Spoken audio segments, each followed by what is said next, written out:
आदाब नाजरीन, आप देख रहे हैं INN न्यूज़। मैं हूं शौकत अली सूफ़ी। आइए नज़र डालते हैं दिन भर की कुछ अहम खबरों पर। कोरोना वायरस की वबा फैलने के तकरीबन 1.5 साल बाद सऊदी अरब ने 9 अगस्त से उन गैर मुल्कियों को उम्रे की इजाज़त देने का ऐलान किया है जिन्होंने वैक्सीन के मुकम्मल खुराकें लगवा ली हैं। सऊदी प्रेस एजेंसी के मुताबिक ज़ायरीन की गुंजाइश को 60,000 महीने से 2 लाख तक बढ़ाया जाएगा और मक्का और मदीने के मुक़द्दसा मकामात पर कोरोना वायरस के एहतियाती तदाबीर को बरकरार रखते हुए बैरून मुल्क से आने वाले ज़ायरीन को दाखिले की इजाज़त दी जाएगी।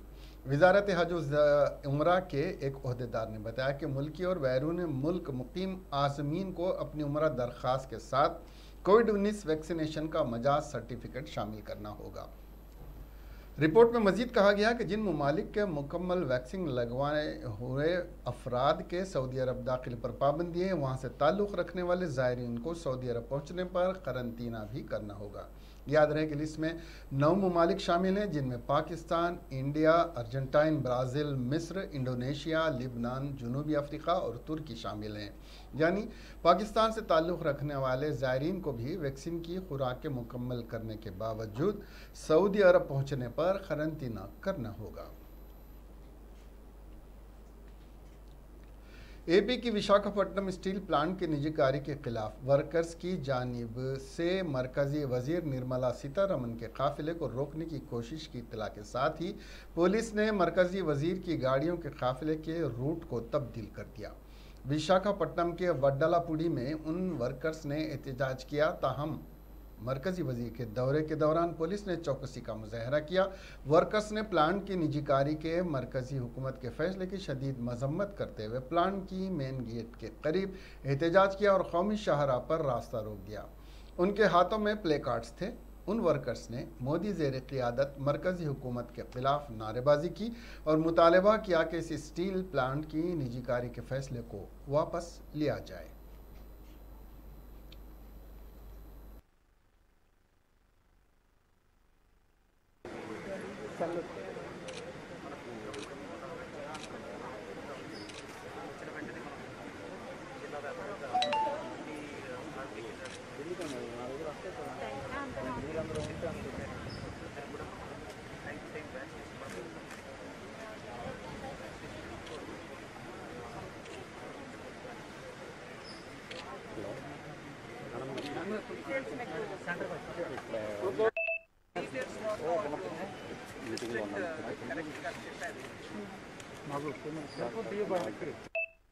జూలై వరకు ముందుగా దేశవ్యాప్తంగా టార్గెట్ ఏదైతే ఉండేదో దాంట్లో కేటగిరీ వైజ్ కూడా మనం అర్థం చేసుకోవాలి.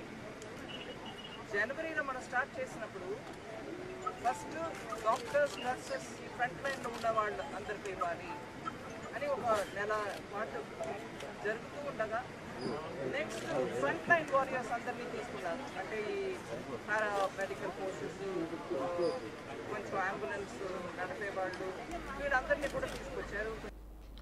वज़ीर बल्दी नज़्म KT रामाराव ने जल विहार में उनकी सालगिरह के मौके पर उनकी जानिब से गिफ्ट स्माइल का इनेकाद अमल में लाने की तरगीब पर मुनक़्क़िदा प्रोग्राम में रियासती वज़ीर, अराकीन असम्बली और कौंसिल की जानिब से माज़ूरीन में ट्राई मोटरसाइकिल तकसीम किए। इस तकरीब को मुखातिब करते हुए KT रामाराव ने बताया कि उनकी सालगिरह के मौके पर पार्टी कायदीन और मेरे चाहने वालों की जानिब से लाखों रुपये मालियत के होर्डिंग, बोर्ड्स और इश्तिहारात पर खर्च किए जाते थे। ताहम इस अमल को रोकते हुए अपने चाहने वालों को समाजी काम करने की तरगीब दी, जिस पर रियासती वज़ीर एरब अली दयाकर राव ने 100 गाड़ियाँ, रुकन असम्बली कृष्णा राव ने 100, रुकन कानून साज कौंसिल नवीन ने 100 गाड़ियाँ, जबकि रुकन असम्बली विवेकानंद गांधी ने 100 और रुकन असम्बली राजू ने 63 ट्राई मोटरसाइकिल तकसीम करने के इक़दाम किए हैं। मैं उन तमाम से इज़हार तशक्कुर करता हूँ। KT रामाराव ने बताया कि मेरी उसी तरह की तरगीब पर गुज़िश्ता साल कोरोना वबा के दौरान 100 एम्बुलेंस गाड़ियाँ दवाखानों को सरबराह की गई थी। इस तकरीब में रियासती वज़ीर एरब अली दयाकर राव, अराकीन असम्बली कृष्णा राव और विवेकानंद गांधी, रुकन कानून साज कौंसिल नवीन और दीगर मौजूद थे।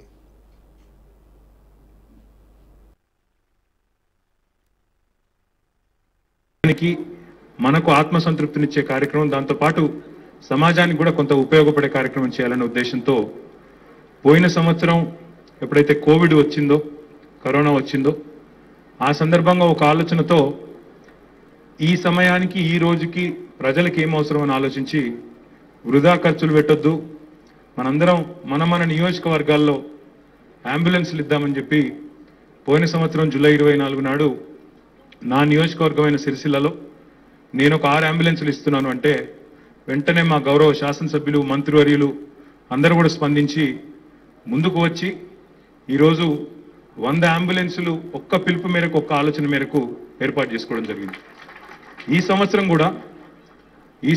కూడా సమాజానికి, అందులో ముఖ్యంగా కొంత అంగవైకల్యం వల్ల ఇబ్బంది పడే తమ్ముళ్ళకు కానీ చెల్లెళ్ళకు కానీ కొంత లాభం చేయాలనే ఉద్దేశంతో ఒక ఆలోచన చేసి నేను ఒక 100 మోటార్ సైకిళ్ళు నేను డొనేట్ చేస్తాను అని ముందుకొస్తే ఇప్పటికే దాదాపుగా మా గౌరవ శాసనసభ్యులు, మంత్రివర్యులు అందరి స్పందన ఇప్పటికే ఒక 1000 దాటిపోయింది. 1000 పైచిలకు మోటార్ సైకిల్ డొనేట్ చేస్తామంటూ గౌరవ శాసన वज़ीर आला के चंद्रशेखर राव की क़ियादत में गुज़िश्ता इतवार को मुनक़्क़िदा काबीना मीटिंग में गड्डी अनारम फ्रूट मार्केट को बर्खास्त करते हुए उस अराजी पर सुपर स्पेशलिटी दवाखाना कायम करने की मंजूरी को अमली शक्ल देने के सिलसिले में आज गड्डी अनारम फ्रूट मार्केट के कमीशन एजेंट्स के साथ महकमे फाइनेंस के अहदेदारों ने इजलास मुनक़्क़िद करते हुए उन्हें इस बात की तरगीब दी कि वो अपने कारोबार बंद करते हुए अपनी जगह हुकूमत के ज़िम्मेदारों के हवाले कर दे।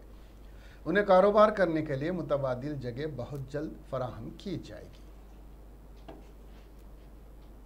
रियासती वजीर ख़जाना हरीश राव ने ज़िला सिद्दीपेट में इतवार के रोज़ एक मुकामी सनती पार्क में ताजरीन के लिए इमारत का संग बुनियाद रखा। इस मौके पर उन्होंने कहा कि 10 करोड़ रुपए की लागत से इमारत की तामीर की जा रही है। प्लग एंड प्ले सिस्टम और तमाम तर सहूलियात के साथ इस इमारत की तामीर होगी। इस इमारत के तामीर से तकरीबन 16 ताजिरों को छोटे और दरमियानी दर्जे के यूनिट लगाने का मौका फराहम होगा। उन्होंने कहा कि ये उन लोगों के लिए एक अच्छा मौका है जो अपने पैसे से इमारत नहीं बना सकते और इंडस्ट्री कायम नहीं कर सकते। उन्होंने कहा कि इमारत जिसमें तमाम सहूलियात होंगी सनतकारों को किराया अदा करने की बुनियाद पर अलाट की जाएंगी। हुकूमत ने ज़िले विकाराबाद के अनंतगिरी हिल्स में एक एडवेंचर टूरिज़्म प्रोजेक्ट तैयार करने का फैसला किया है। इससे मुतालिक वज़ीर सयाहत श्रीनिवास गौड़ और वज़ीर तालीम सबिता इंदिरा रेड्डी ने एक जायज़ा इजलास मुनक़्क़िद करते हुए एडवेंचर टूरिज़्म प्रोजेक्ट की तरक्की पर तबादिल ख्याल किया।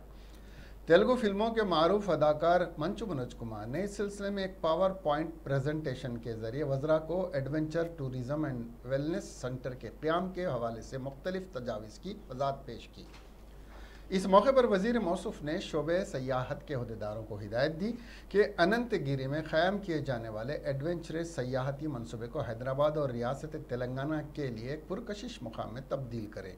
वज़रा ने टूरिज़्म के MD मनोहर को हिदायत की कि वो फील्ड लेवल पर जाकर एक प्रोजेक्ट रिपोर्ट तैयार करें। उन्होंने कहा कि एडवेंचर टूरिज़्म प्रोजेक्ट के क़याम के लिए 150 करोड़ रुपए की सरमायाकारी के लिए सरमायाकार आगे आ रहे हैं। इस मनसूबे की तकमील पर मुकामी तौर पर 500 से ज़ायद बेरोज़गार अफराद को रोज़गार के मौक़े फराहम होंगे। TPCC के सदर रेवंत रेड्डी ने इंदिरा वैली दलित कबायली की दंडोरा प्रोग्राम को कामयाब बनाने की पार्टी कारकुनानों कायदीन से अपील की। इस सिलसिले में रेवंत रेड्डी ने बंजारा हिल्स में AICC प्रोग्राम्स निफास कमेटी के चेयरमैन A महेश्वर रेड्डी की रिहाइश गाह पहुँचकर A महेश्वर रेड्डी से मुलाकात की। इस मौके पर PCC के सरबराह रेवंत रेड्डी ने कहा कि इंदिरा वैली इजलास के इंतजामात और हुकूमत की जानिब से हासिल की जाने वाली मंजूरियों का जायज़ा लिया जाएगा। उन्होंने कहा कि ख़ास तौर पर ज़िमनी इंतखाब के पेश नज़र दलितों को धोखा देते हुए सियासी फ़ायदा हासिल करने के लिए मौजूदा हुकूमत ने दलित बंधु स्कीम को मुतारफ़ कराया है। यानी हुकूमत के लिए कोई भी स्कीम मुतारफ़ कराने के लिए ज़िमनी इंतखाबात की ज़रूरत होती है। इसीलिए कांग्रेस पार्टी एक नारे के साथ रियासत के साथ अवाम की जानिब से एहतजाज किया जाएगा। उन्हें हर दलित और कबायली के लिए 10 लाख रुपए देने का मुतालबा किया जाएगा। एहतजाज कल से 17 सितंबर तक जारी रहेगा। रेवंत रेड्डी ने कहा कि इसके अलावा राहुल गांधी भी सितंबर के पहले हफ्ते में इस प्रोग्राम में शिरकत करेंगे।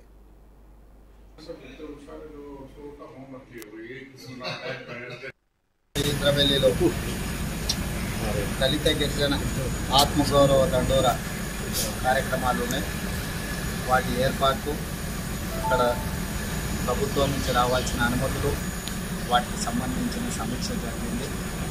రేపు జరగబోయే ఈ దళిత గిరిజన ఆత్మగౌరవ దండోరా సభను రిప్రజెంట్ చేయాల్సిందిగా కాంగ్రెస్ శ్రేణులకు, ముఖ్యంగా ఆదివాసీలకు, గిరిజనులకు అందరికీ మేము విజ్ఞప్తి చేస్తున్నాం. ఉప ఎన్నికలలో రాజకీయ ప్రయోజనం పొందడానికే దళిత బంధు పథకాన్ని తెచ్చడానికి కేసీఆర్ గారు చెప్పారు. అంటే దీన్ని బట్టి ప్రభుత్వం ఏదైనా పథకం తీసుకురావాలంటే ఉప ఎన్నికలు రావాలి.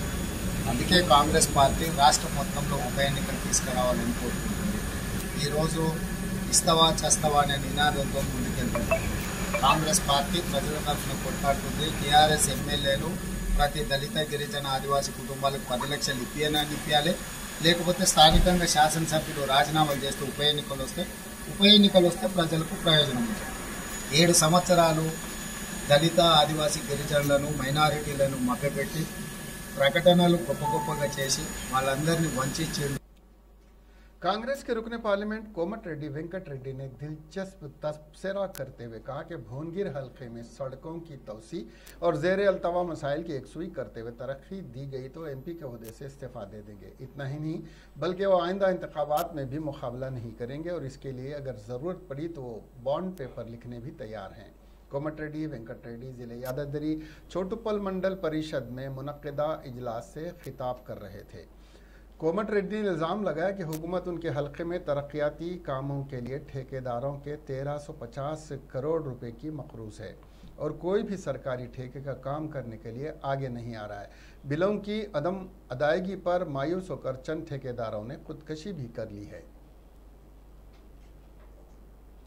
साबिक वजीर और रुकन असम्बली जोगी रामन्ना ने मीडिया से बात करते हुए कांग्रेस की जानिब से आदिवासियों दलित गिरिजनों के मसाइल को लेकर दंडोरा का इनेकाद अमल में लाने पर बरहमी का इजहार करते हुए बताया कि कांग्रेस को आदिवासियों के मसाइल को लेकर कोई प्रोग्राम या मीटिंग करने का अखलाकी हक इसलिए नहीं है कि कांग्रेस जब मुत्तहदा रियासत में बरसर इख्तिदार थी तब आदिवासियों और दलितों के लिए कोई फलाही काम नहीं किए, जबकि टीआरएस हुकूमत ने दलितों की फलाह बहबूद के लिए कई इकदाम किए। टीआरएस रुकन असम्बली बलका सुमन ने वरंगल अर्बन में पार्टी इजलास को मुखातिब करते हुए बताया कि मुल्क की आज़ादी के बाद से लेकर आज तक मुल्क की कोई भी हुकूमत और सियासी जमात दलितों की तरक्की के लिए इतना बड़ा काम नहीं किया जिसका एजाज़ तेलंगाना की टीआरएस हुकूमत और वज़ीर आला के चंद्रशेखर राव को हासिल है। उन्होंने दलितों की तरक्की के लिए दलित बंधु पायलट प्रोजेक्ट मुतारिफ कराते हुए फ़ी ख़ानदान 10 लाख रुपए फराहम करने के इक़दाम किए हैं, जिसका आगाज़ वासल मेरी देहात से करते हुए 76 ख़ानदानों को फ़ीकस 10 लाख रुपए अदा किए गए। इस तकरीब को टीआरएस रुकन असम्बली धर्मा रेड्डी ने भी खिताब किया।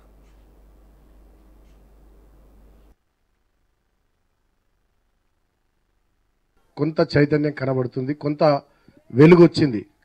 కానీ గౌరవ ముఖ్యమంత్రి కేసీఆర్ గారు ఎప్పుడు చెప్తా ఉంటారు, కావాల్సినంత అభివృద్ధి దళిత వర్గాల్లో కాలే, రావాల్సినంత ప్రయోజనం ఈ దళిత వర్గాలకు ప్రభుత్వాల వల్ల రాలే.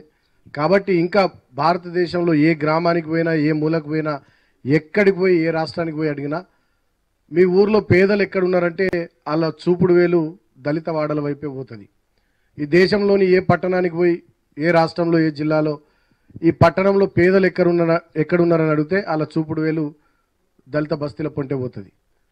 అంటే పెట్టడానికేమో స్కీములు పెట్టిరు ప్రభుత్వాలు, చెప్పడానికేమో నాయకులు ఓట్ల సందర్భంలో వచ్చి మాటలు చెప్పిర్రు, కానీ జరగాల్సినంత పని దళిత వర్గాలకు సంబంధించి జరగలేదని చెప్పి ముఖ్యమంత్రి గారు మేము ఉద్యమంలో ఉన్న సందర్భం నుంచి ఇప్పుడు రాష్ట్రం వచ్చిన తర్వాత కూడా ఎప్పుడు వారు చెప్తా ఉంటారు. అది వాస్తవం.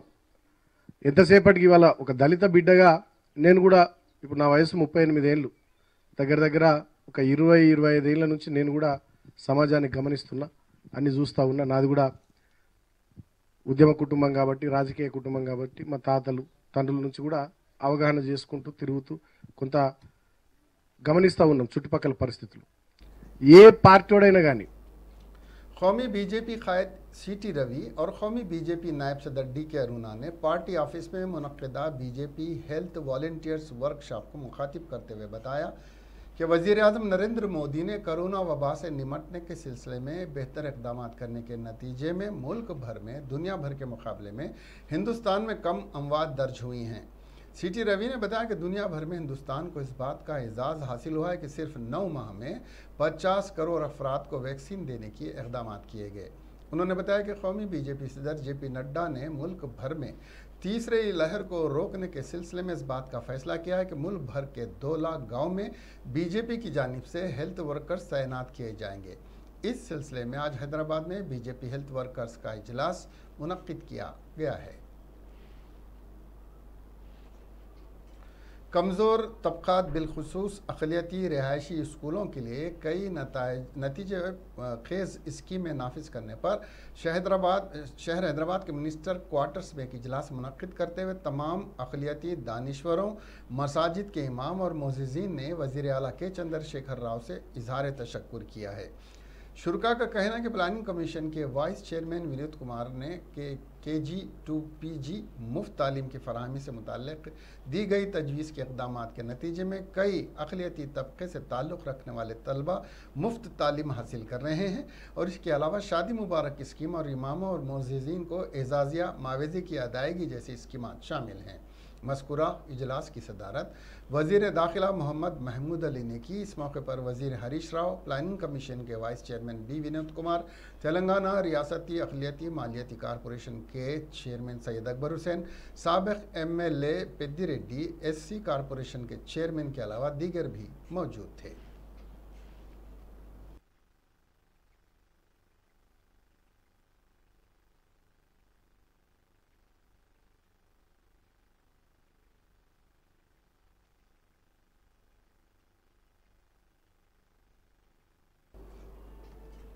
हिंदुस्तानी golfer Aditya Ashok Tokyo Olympics में एक तमगे से महरूम रह गई।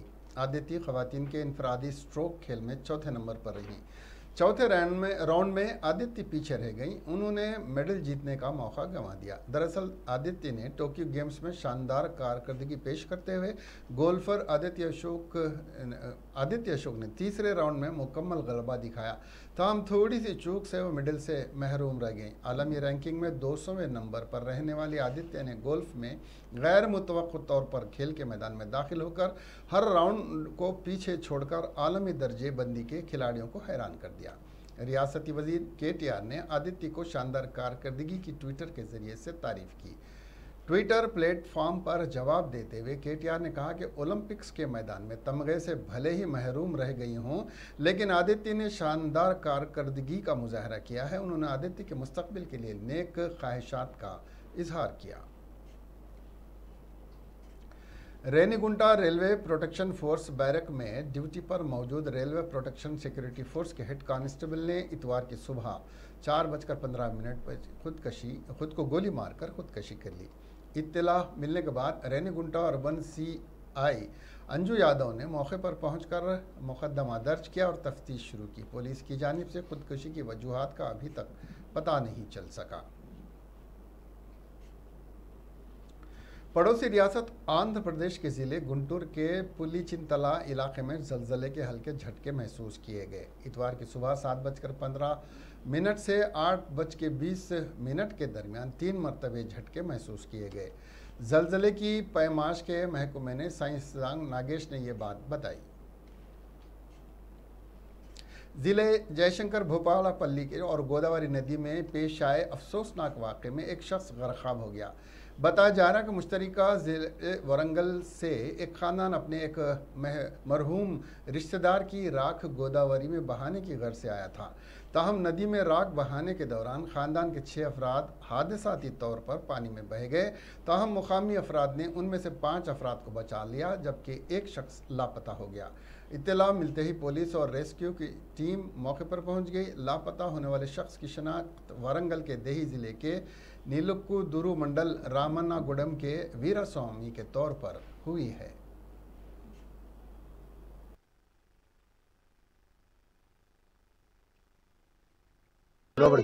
మీ ఇద్దరు గుంజుకరం పోయినాం. మాకు ఒక ఇద్దరు దొరికింది, ఒక్కరు అందలేదు. నలుగురు పోయిళ్ళు, నలుగురు పోతే వాళ్ళ ఎమ్మడి మేము ఇద్దరు. వీరసాయి ఏ ఊరు మీది? సింగారం వాళ్ళది ఎక్కడ సింగర్ హైదరాబాద్ సింగారం చనిపోయిన ఆయన పేరు వీరసాయి ఎంతమంది పిల్లలు? ఓ కొడుకు ఇద్దరు బిడ్డలు భార్య, ముగ్గురు పిల్లలు. ఆ, మీరు ఎంతమంది వచ్చిండ్రు మొత్తం?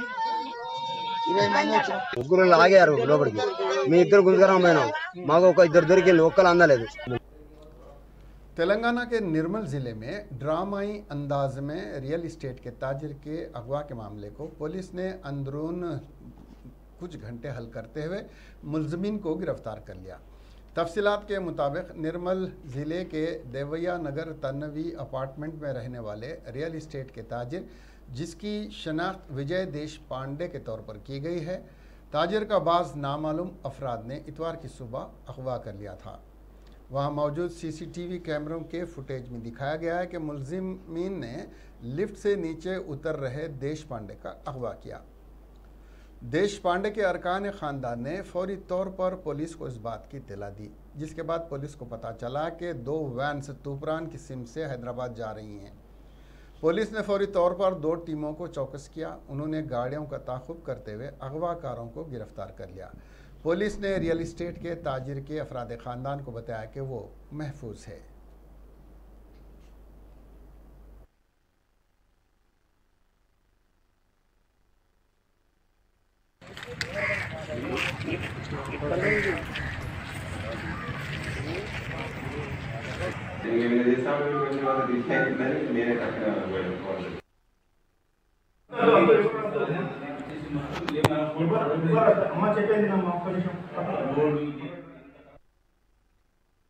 బాల్కనీ చూస్తే ఒక 2 కార్స్లో జనం ఉండే, వాళ్ళు గజిబిజి గడిపి హడావిడి ఉండే.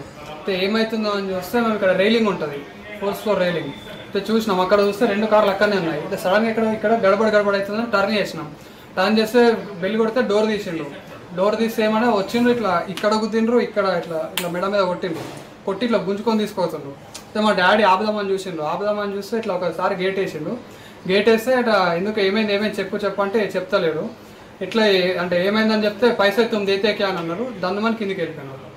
విజయ్ దేశపాండే అతన్ని కృష్ణారావు రెసిడెంట్ ఆఫ్ సంగారెడ్డి, అతను కొంతమందితో 2 కార్లలో వచ్చేసి క్రెటా కారు తర్వాత స్విఫ్ట్ డిజైర్ కారులో వచ్చి అపార్ట్మెంట్ అతన్ని కిడ్నాప్ చేసి తీసుకెళ్తుంటే టౌన్ ఇన్స్పెక్టర్ ఫాలో అయిపోయి వితిన్ 1 అవర్లోనే వాళ్ళని ట్రేస్ అవుట్ చేయడం జరిగింది. పట్టుకోవడం జరిగింది. టోల్ ప్లాజా దగ్గర తోసుకుంటూ బ్రేక్ చేసుకుని వెళ్ళిపోయిండు. రంజాన్ టోల్ ప్లాజా దగ్గర ఇమీడియట్గా మా inspector Nirmal town inspector follow అయిపోయి అక్కడ ఇంద్రవాయి టోల్ ప్లాజా దగ్గర పట్టుకోవడం జరిగింది. ఒక వెహికల్ని తప్పించుకుని వెళ్ళడానికి ట్రై చేసిండు, తప్పించుకొని వెళ్ళిపోయిండు. रियासत आंध्र प्रदेश में पेश आए एक अजीबो गरीब वाक़े में एक शौहर ने बीवी से तहरीरी तौर पर गैर मर्दों से बात न करने का तयक़ुन देने की ख्वाहिश की। इनकार पर उसने अपनी बीवी पर कातिलाना हमला कर दिया। ज़िले अनंतपुर गुंतकल की अंथोनी कॉलोनी से ताल्लुक़ रखने वाली शर्मिला की शादी 15 साल कबल एक शख्स से हुई थी। इन्हें 2 बच्चे हैं। शौहर बीवी तरकारी फ़रोख्त किया करते हैं। इस दौरान शौहर को अपनी बीवी पर शक हो गया और उसने बीवी को गैर मर्दों से बातचीत से मना करते हुए कहा कि वो ये बात लिख कर दे कि वो किसी और से बात नहीं करेगी। बीवी ने इनकार कर दिया, जिस पर बरहम शौहर ने उस पर खंजर से हमला कर दिया, जिसके नतीजे में वो ज़ख्मी हो गई। उसे इलाज के लिए अस्पताल मुंतकिल कर दिया गया। इस सिलसिले में 1 टाउन पुलिस ने केस दर्ज कर लिया है। हैदराबाद के इलाके बालापुर जलपल्ली न्यू बाबा नगर में एक माह की दुल्हन की मुश्तबा हालत में लाश दस्तयाब हुई। तफसीलात के मुताबिक शाहीन बेगम की 9 जुलाई को मीर इस्माइल अली से शादी हुई थी। 8 अगस्त को शाहीन बेगम की मौत वाक़ हो गई। शाहीन बेगम के घर वालों ने ससुराल वालों पर कत्ल का इल्ज़ाम लगाते हुए कहा कि ससुराल वालों ने रस्सी से गला घोंट कर कत्ल कर दिया। पुलिस ने लाश को पोस्टमार्टम के लिए दवाखाना मुंतकिल कर दिया और केस दर्ज करते हुए कार्रवाई का आगाज़ कर दिया। तेलंगाना में आइंदा 3 दिनों के दौरान बाज़ मुकामात पर बारिश होगी, जबकि कल हल्की औसत बारिश की पेश गोई की गई है। कल शब तेलंगाना के ज़िले मुल्क के बाज़ मुकामात पर बारिश हुई और तेज़ हवाएं भी चलने लगी। दूसरी तरफ जयशंकर भोपालपल्ली जिले के ताड़ी चिरला में 3.8 सेंटीमीटर और वरंगल अर्बन जिले के कमलापुर में 2.2 सेंटीमीटर बारिश रिकॉर्ड की गई। टोक्यो ओलंपिक 2020 में मर्दों के जावेलिन थ्रो में नीरज चोपड़ा के सोने के तमगे के साथ कल भारत ने शानदार कारकर्दगी का मुजाहरा किया। टोक्यो ओलंपिक में भारत के तमगों की तादाद 7 तक पहुंच गई, जो 2012 के लंदन ओलंपिक में सबसे ज़्यादा 6 तमगों की तादाद से ज़्यादा है। भारत ने अब तक सोने का 1, चांदी के 2 और कांसे के 4 तमगे हासिल करते हुए शानदार कारकर्दगी का मुजाहरा किया है। जवेलियन थ्रो में नीरज चोपड़ा ने सोने का तमगा जीतकर एक तारीख रकम की और वो ओलंपिक में ट्रैक एंड फील्ड मुकाबलों में तमगा जीतने वाले पहले खिलाड़ी हैं। 23 साला नीरज चोपड़ा ने फाइनल में दूसरी मरतबे 87.58 मीटर भाला फेंक कर एथलेटिक्स में शानदार कारनामा अंजाम दिया और इस तरह ओलंपिक में ट्रैक एंड फील्ड मुकाबलों में तमगा जीतने का भारत का 100 साल का इंतज़ार ख़त्म हो गया। नीरज, जो भारतीय फ़ौज की राजपुताना राइफल्स में सूबेदार हैं, 2008 के बीजिंग ओलंपिक में अभिनव बिंद्रा के ज़रिए सोने का तमगा जीतने के बाद नीरज इंफरादी तौर पर सोने का तमगा जीतने वाले दूसरे भारतीय खिलाड़ी बन गए हैं। सोने का तमगा जीतने के बाद नीरज चोपड़ा ने अपने तमगे को आन जहानी मिल्खा सिंह और पीटी उषा और दीगर भारतीय खिलाड़ियों के नाम मानून किया। उन्होंने कहा कि दूसरे खिलाड़ियों के साथ मुकाबले के दौरान किसी दबाव में नहीं थे और उन्होंने अपना हदफ हासिल करने के लिए सख्त मेहनत की थी। मरकज़ी जल शक्ति वज़ीर गजेंद्र सिंह शेखावत ने कहा है कि गुज़िश्ता 16 माह के दौरान कोविड वबाई मर्ज़ के चैलेंज के बावजूद मुल्क ने जल ज़िंदगी मिशन के तहत नुमायाँ कामयाबी हासिल की हैं। छत्तीसगढ़ के दारुल हुकूमत रायपुर में मीडिया से गुफ्तगू करते हुए उन्होंने कहा कि मुल्क में तकरीबन 74 अजला हैं जहाँ पर घर को नल का पानी मुहैया किया गया है। इसके अलावा 1 लाख से ज़ायद देहातियों और तकरीबन 55,000 पंचायतों में जल ज़िंदगी मिशन के तहत 100% हदफ हासिल किया गया है।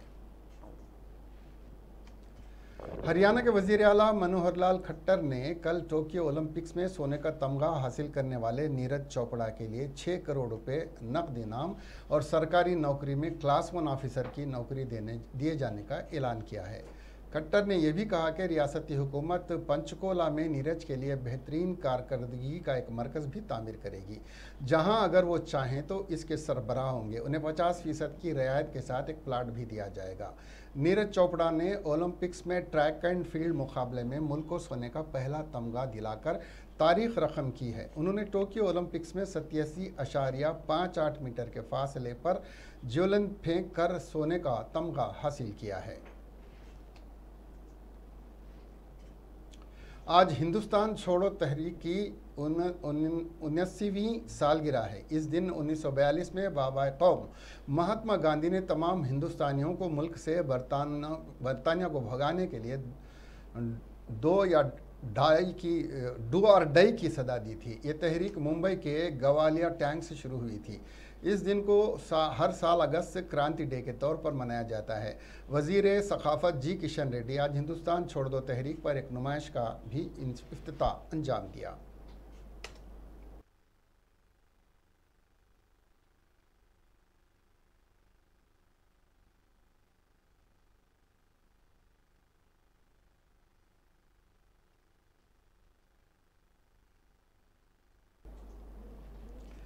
इसके साथ ही ये खबरें यहीं ख़त्म हुई। अब हमें दीजिए इजाज़त और देखते रहिए आपका अपना INN चैनल। खुदा हाफ़िज़।